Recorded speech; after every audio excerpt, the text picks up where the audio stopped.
Rolex yan ha.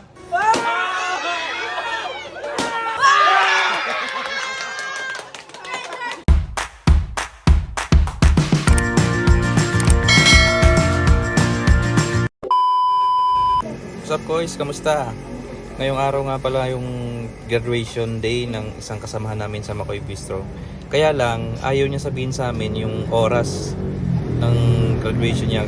Ang plano kasi namin sana, doon kami magsasalo-salo sa bahay nila. Kahit konting salo-salo lang. Kaya lang ang problema, ayaw niya sabihin sa amin. So ngayon, hapon na siya, magagabi na siya nakapasok. Nag-prepare na lang kami ng surprise, konting surprise para sa kanya. Eto, tingnan niyo yung mga pangyayari. Ayan, nandyan sila Rafi. Ayan, mga tropa niya. Si Lawrence, iba niyang kasamahan. Bali, siguro mga 5 PM na namin to na ready. Kasi ayaw niya nga sabihin kung anong oras yung graduation niya. So, ang ginawa namin, dito na lang. Sa bistro na lang kami konting salo-salo. Ayan, tingnan niyo. Ito yung sa unang video dito. Tapos ako naman dito, binibidyohan ko siya. Hindi niya alam na sila Rafi papunta na pala. Ayan, yung nakaputi. Ayan si Haji. Siya yung gumraduate ngayong araw. Kaya wala siyang alam at hindi niya alam. Tingnan niyo ang sundong pangyayari.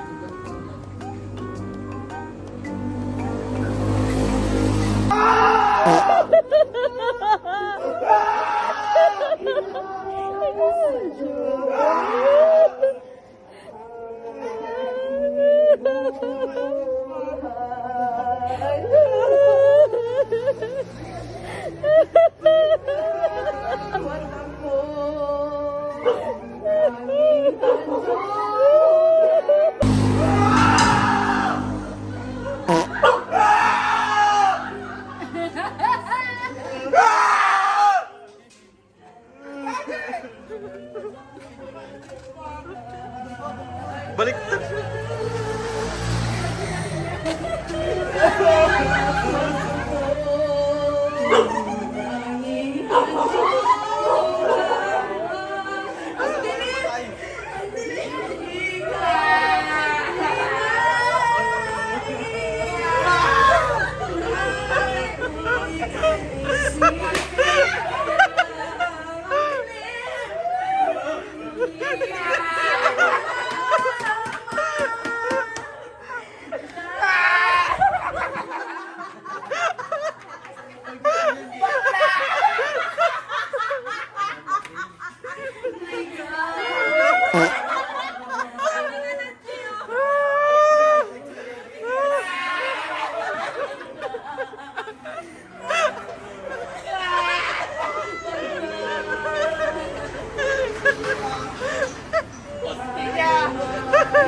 Ano man sabi mo, surprise ha?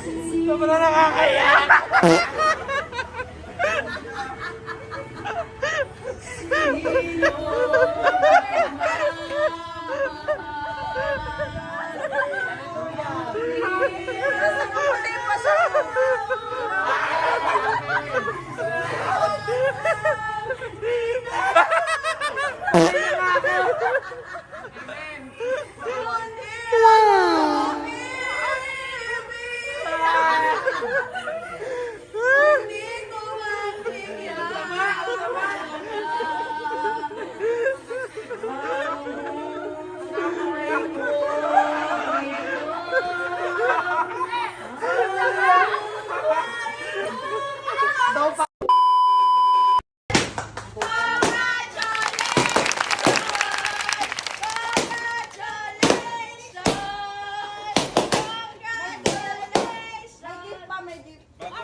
Baka mag-Rolex yan ha.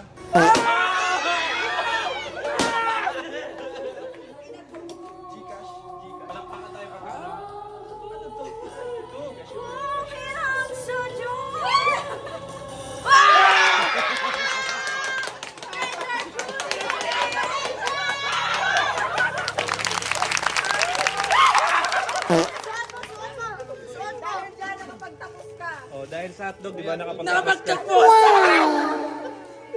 Masusuot nga to. Suot mo para si Superman dyan, pre. Diba to? Under juicy. I'm sorry. At yun guys, nakita nyo naman paano na paiyak si Haji sa aming munting sorpresa. Hindi ko alam kung sa iyak sa tuwa ba yun o sa inis. Yun, pero kwento ko guys, konting kwento lang. Nung nag-uumpisa yun sa amin, kwento niya sa amin, nakadalawang tigil na yan siya eh. Kaya talagang yung K-12, pinilit niya talagang tapusin yan.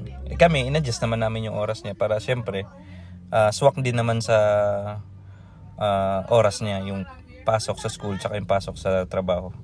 Pero yung kwento sa hotdog guys, laging nabili kasi yan ng mga hotdog, ibang frozen pa, para kinaumagahan daw, yun daw yung baon ng mga kapatid niya.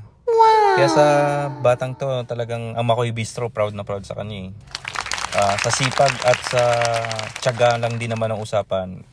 Ibang level si Haji. Kaya G, yan, sexy mo dyan, no? Andito lang ako Makoy Bistro, kami ng ate mo, barkada mo, kasama mo sa trabaho. Proud na proud sa'yo. Patuloy lang. Ganun talaga, tiyaga lang talaga sa buhay.